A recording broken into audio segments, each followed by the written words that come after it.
ഇറാനുമായി രണ്ടാഴ്ചത്തെ താൽക്കാലിക വെടിനിർത്തലിന് ധാരണയായി മണിക്കൂറുകൾക്കകം പുതിയ സാമ്പത്തിക യുദ്ധ പ്രഖ്യാപനവുമായി അമേരിക്കൻ പ്രസിഡന്റ് ഡൊണാൾഡ് ട്രംപ് രംഗത്തെത്തി.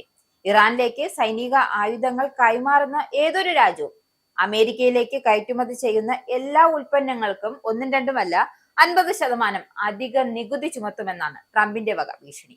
ഈ തീരുമാനം സോഷ്യൽ മീഡിയയിലൂടെയാണ് ട്രംപ് വ്യക്തമാക്കിയത്.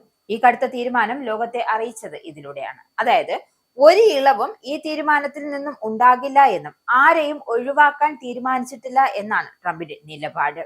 ഇറാനിലേക്ക് ആയുധങ്ങൾ എത്തിക്കുന്ന രാജ്യങ്ങളിൽ നിന്നും അമേരിക്ക വാങ്ങുന്ന എല്ലാ സാധനങ്ങൾക്കും ഈ അധിക നികുതി ബാധകമായിരിക്കും. ഇതിൽ യാതൊരുവിധ ഇളവുകളോ ഒഴിവാക്കലുകളോ വിട്ടുവീഴ്ചയോ ട്രംപിന്റെ ഭാഗത്തു നിന്നും പ്രതീക്ഷിക്കേണ്ട. ഏതു രാജ്യങ്ങളെയാണ് ലക്ഷ്യം വെക്കുന്നതെന്ന് ട്രംപ് നേരിട്ട് പരാമർശിച്ചിട്ടില്ല എങ്കിലും ഇറാന്റെ സൈനിക ശേഷി വർദ്ധിപ്പിക്കാൻ സഹായിക്കുന്ന ചൈനയ്ക്കും റഷ്യയ്ക്കും എതിരെയുള്ള പരോക്ഷമായ താക്കീതായാണ് അന്താരാഷ്ട്ര നിരീക്ഷകർ ഇതിനെ കാണുന്നത്. മിസൈലുകൾ, വ്യോമ പ്രതിരോധ സംവിധാനങ്ങൾ എന്നിവ നൽകി ചൈനയും റഷ്യയും ഇറാനെ സഹായിക്കുന്നുണ്ട് എന്ന് നേരത്തെ തന്നെ ആക്ഷേപമുണ്ടായിരുന്നു. എന്നാൽ അടുത്ത കാലത്തൊന്നും ഇറാനിലേക്ക് ആയുധങ്ങൾ നൽകിയിട്ടില്ല എന്ന് ബീജിംഗും മോസ്കോയും ആവർത്തിച്ച് വ്യക്തമാക്കുകയാണ്. എന്നാൽ റഷ്യക്കെതിരെയുള്ള ആരോപണങ്ങൾ ഇപ്പോഴും ശക്തമായി തുടരുകയാണ്. ഇറാന്റെ സാമ്പത്തിക സ്രോതസ്സുകൾക്കൊപ്പം അവരെ സഹായിക്കുന്ന രാജ്യങ്ങളുടെ വാണിജ്യ മേഖലകളെയും തളർത്തുക എന്ന തന്ത്രമാണ് ട്രംപ് ഇതിലൂടെ പയറ്റുന്നത്. വെടിനിർത്തൽ നിലനിൽക്കുമ്പോഴും സാമ്പത്തിക സമ്മർദ്ദത്തിലൂടെ ഇറാനെയും സഖ്യകക്ഷികളെയും വരുതിയിലാക്കാനാണ് വാഷിംഗ്ടൺ ലക്ഷ്യമിടുന്നത്. അമേരിക്കയുടെ ഈ നീക്കം ആഗോള വ്യാപാര മേഖലയിൽ വലിയ ചലനങ്ങൾ സൃഷ്ടിക്കുമെന്ന കാര്യത്തിൽ യാതൊരുവിധ സംശയവും വേണ്ട.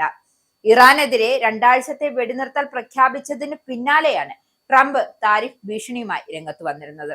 പാകിസ്ഥാന്റെ ആവശ്യപ്രകാരമാണ് തീരുമാനം എന്നാണ് ട്രംപ് അറിയിച്ചിരിക്കുന്നത്. രണ്ടാഴ്ച ആക്രമണം ഉണ്ടാകില്ല എന്നും ഹോർമുസ് തുറക്കാൻ ഇറാൻ സമ്മതിച്ചെന്നും ട്രംപ് വ്യക്തമാക്കി.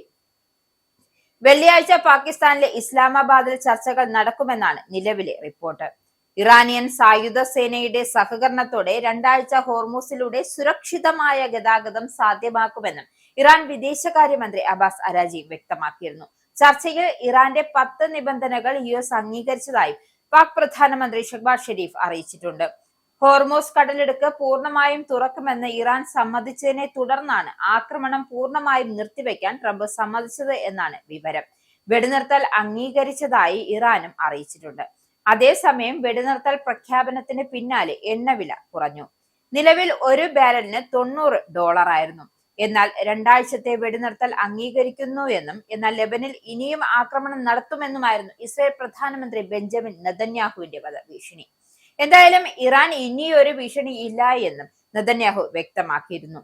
അതായത് ഇറാൻ ഇനി ആണവ, മിസൈൽ, ഭീകരവാദ ഭീഷണി ഉയർത്തി മുന്നോട്ട് വരില്ല എന്നാണ് നെതന്യാഹു അവകാശപ്പെട്ടിരിക്കുന്നത്.